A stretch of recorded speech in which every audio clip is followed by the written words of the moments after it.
46절 말씀입니다. 오늘 우리가 읽은 말씀은 제사장 위임식에 관한 하나님의 말씀입니다.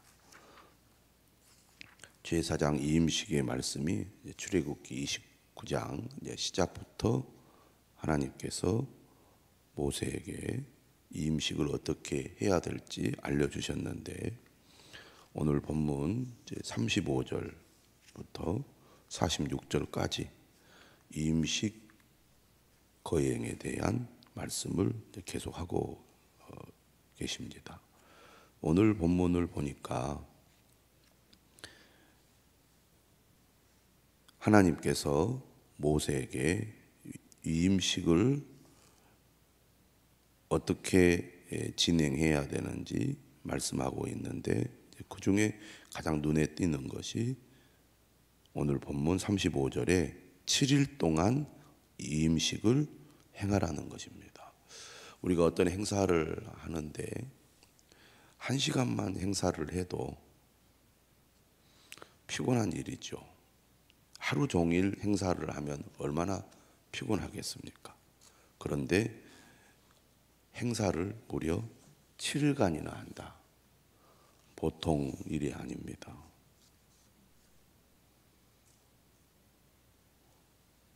일상생활을 하는 것과 어떤 의식을 치르는 것은 에너지 소비가 비교가 되지 않는 것 같아요. 날마다 평범한 생활을 하는 것은 우리가 익숙한 일이고 특별히 더 힘든 일이 아닌데, 어떤 행사를 한다 그러면 그 행사를 준비하기까지 또 에너지를 쏟아야 되고, 그리고 행사 당일날 모든 것을 또 쏟아내서 그 행사를 치러야 하잖아요. 그러니까 어떤 예식이나 또 행사를 진행한다는 것은 그만큼 부담이 많이 되고 힘이 많이 들어가는 일인데, 7일 동안이라 하라고 하니까 얼마나 힘이 들었겠습니까? 또 힘이 들겠습니까? 그런데 왜 하나님께서 무려 7일 동안이나 이런 일을 하게 하셨을까 생각을 하게 됩니다. 우리가 성경에서 숫자는 상징적인 의미를 많이 가지고 있습니다. 물론 여기서 7일 동안 위임식을 행하라는 것은 실제로 7일간 하라는 말씀이기도 하죠. 여기에서는. 하지만 7자라는 숫자가 완전 숫자이기 때문에 위임식을 제대로 확실하게 완벽하게 하라는 말씀이기도 합니다. 근데 왜 7일 동안 위임식을 하라고 했을까를 생각해 보면, 제사장 직분이 그만큼 중요한 직분이라는 것을 생각하게 됩니다. 아무렇게나 해서는 안 되는 직분이라는 거죠. 거룩하신 하나님을 대면하는 직분이기 때문에 그만큼 그 직분을 수행하기 위하여 그 일을 시작하는 그 시작의 그 시점이 매우 중요하다는 겁니다. 어떤 일을 하게 되는데 내가 해볼게요. 내가 지금부터 하겠어요. 이런 식으로 그냥 가볍게 그 일을 할 수 있는 것이 아니라는 겁니다. 하다가 아이고 적성에 안 맞는 것 같아요. 하기 싫어요. 그만하겠어요. 그렇게 해서는 안 되는 일이라는 거죠. 평생을 바쳐야 하는 일이고, 그리고 그 일을 감당할 때는 정말 내 생명을 바쳐서 온 마음과 몸을 쏟아 헌신할 일이기 때문에 시작할 때부터 마음가짐이 중요하다. 다시 말하면 마음의 각오가 분명해야 된다는 겁니다. 내가 하는 일이 무엇이고 어떤 의미가 있고 또 어떻게 해야 되는지를 다시 한번 돌아보면서 마음의 각오를 단단히 해야 한다는 겁니다. 시작이 중요하지 않습니까? 제사장 직분이 갖는 그 중요성 때문에 하나님께서는 그 일을 시작하는 단계에서부터 마음의 각오를 단단히 하고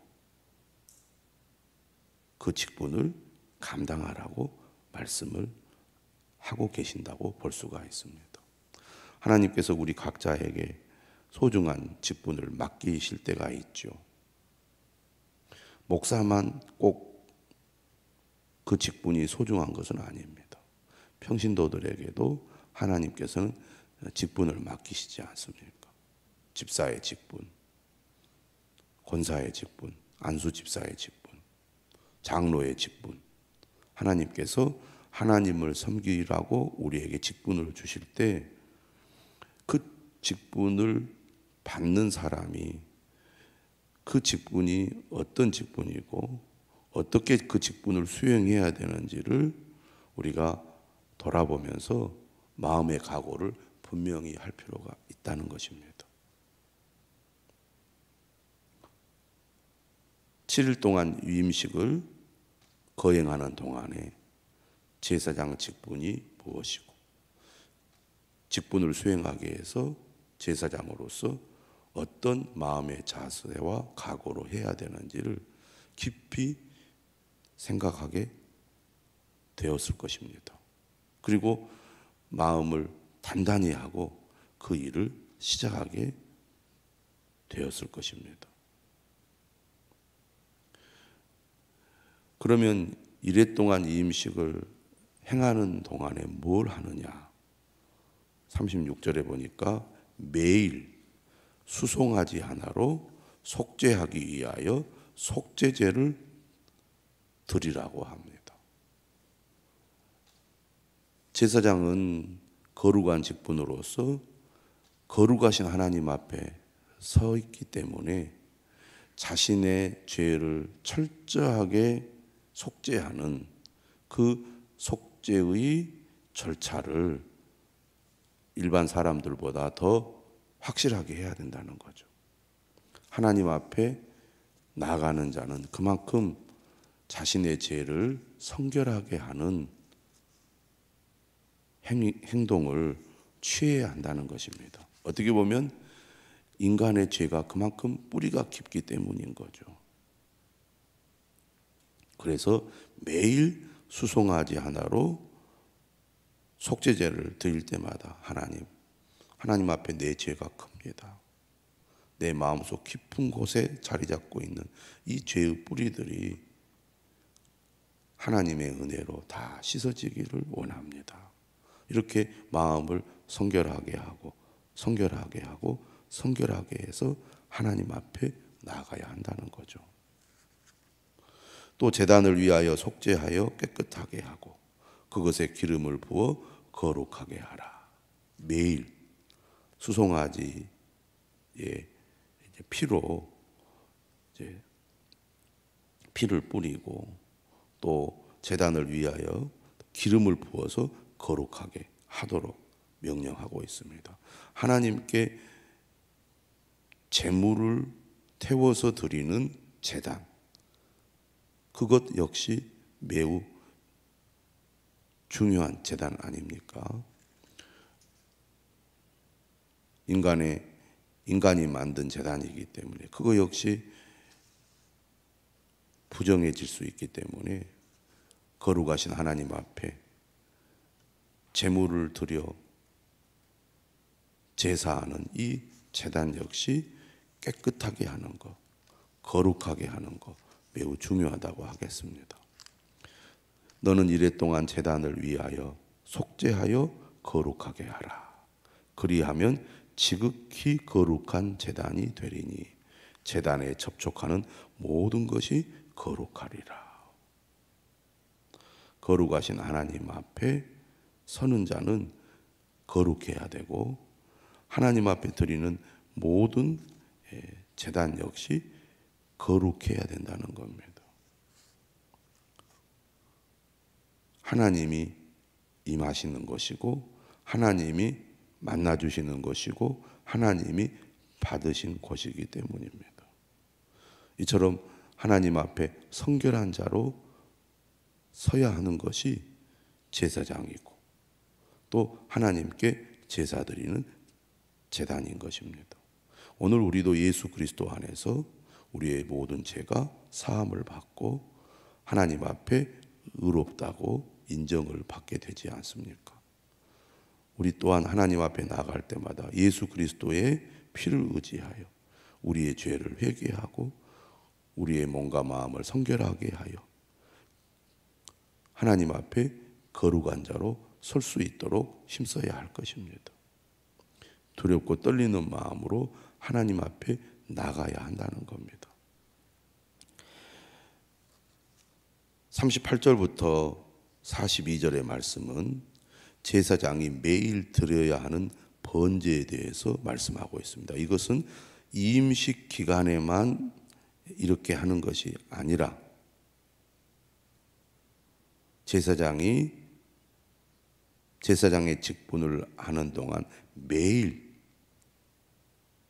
드려야 하는 번제입니다. 내용을 보면 38절에 매일 1년 된 어린 양 2마리를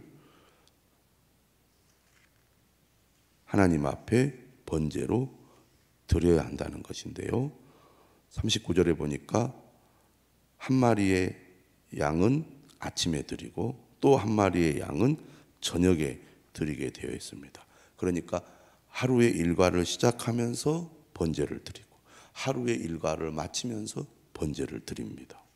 그런데 어린 양만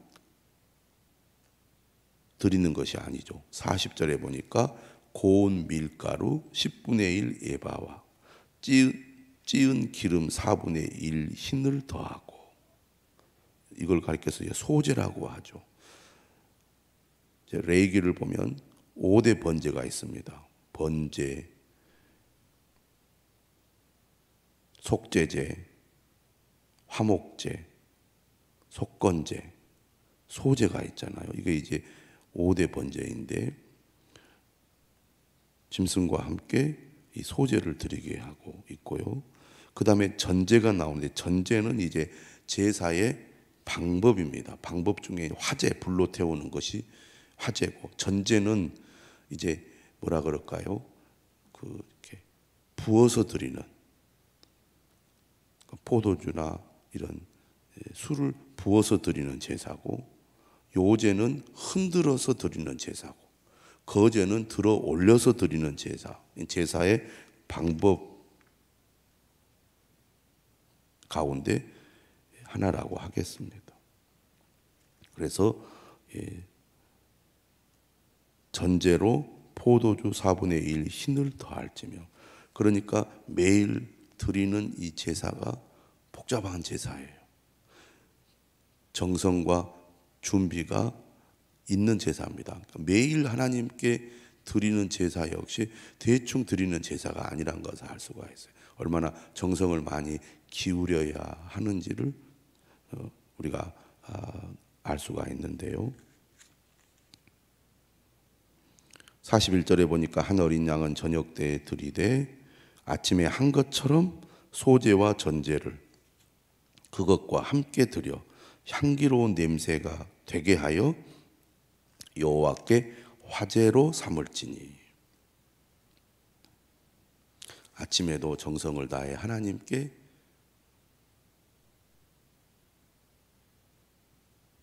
제물을 드리고 저녁에도 똑같이 그렇게 드립니다. 그러니까 평생 해야 되는 일이에요. 제사장이. 42절에 말하죠. 이는 너희가 대대로 여호와 앞 회막문에서 늘 드릴 번제라. 늘 드릴 번제라. 내가 거기서 너희와 만나고 네게 말하리라. 내가 거기서 이스라엘을 자손을 만나리니 내 영광으로 말미암아 회막이 거룩하게 될지라. 오늘 우리 그리스도인들, 특별히 한국의 그리스도인들은 새벽 기도를 중요하게 여기죠. 한국 교회의 신앙의 뿌리에는 새벽기도 신앙이 있습니다. 우리 한국의 그리스도인들만 새벽기도를 하느냐? 기독교 역사를 보면 전통적으로 경건한 그리스도인들은 하루를 시작하면서 하나님을 만나는 시간을 가졌습니다. 물론 한국의 그리스도인들, 교회는 조직적인 기도 운동을 교회 중심으로 한 것이지만 예전부터 새벽에 일어나서 하나님을 만나고 하나님과 교제하고 하나님의 말씀에 귀를 기울이는 이 영적인 삶은 오랜 전통을 가지고 있는데요. 오늘 이 출애굽기의 말씀은 하나님의 백성들이 왕 같은 제사장인 그리스도인들이 날마다 하나님을 만나고 하나님과 교제하고 하나님께 예배하는 삶이 중요하다는 것을 잘 가르쳐 주고 있습니다.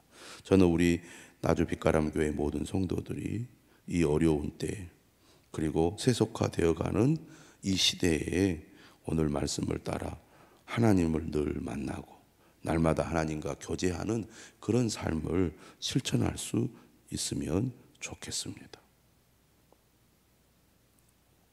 결론적으로 44절 이하에서도 이렇게 말합니다. 내가 그 회막과 제단을 거룩하게 하며 아론과 그의 아들들도 거룩하게 하여 내게 제사장 직분을 행하게 하며.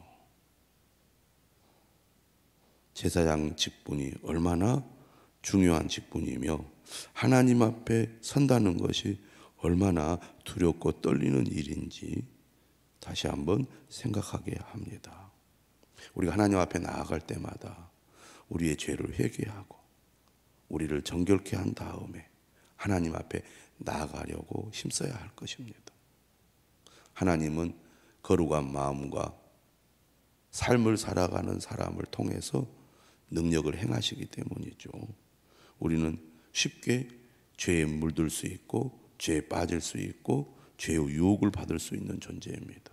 늘 자신을 돌아보아 죄를 회개하고 성결케 하는 삶이 없다면 우리가 하나님 앞에 나아가기가 어렵고 하나님이 기뻐 받으시지도 않을 것입니다.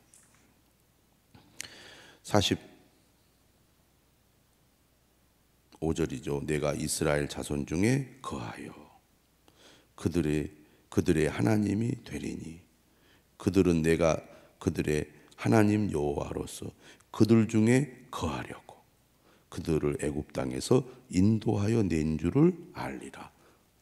나는 그들의 하나님 여호와니라. 여기 이 구절을 보면 하나님께서 얼마나 이스라엘 백성들을 원하시는지, 그들과 함께 하고 싶어 하시는지, 그들과 가까이 교제하기를 원하시는지를 느낄 수가 있습니다.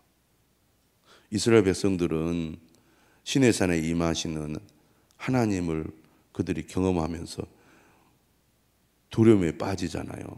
모세, 네가 가서 하나님 만나라. 우리 직접 하나님 보면 죽을 것 같으니까 네가 만나라 하고 모세에게 이렇게 등을 떠밀지 않습니까? 그런데 하나님은 오히려 그의 백성들에게 찾아오셔서 그들과 함께 하시고 그들과 교제하기를 원하신다는 겁니다. 오늘도 마찬가지입니다. 하나님은 우리와 함께 하셔서 우리와 교제하기를 원하시죠. 그런데 마치 이스라엘 백성들처럼 우리는 그런 하나님 부담스럽고 하나님을 좀 멀리 하려는 그런 경향이 많지 않습니까? 하나님이 얼마나 우리를 원하고 계시는지, 우리와 함께 하기를 원하시는지, 또 교제하기를 원하시는지 분명히 알고 하나님 가까이 나가는 우리 모두가 되어야 할 것입니다. 오늘 하루도 하나님께서 우리 사랑하는 성도들 가운데 함께 하시고 동행해 주실 줄 믿습니다.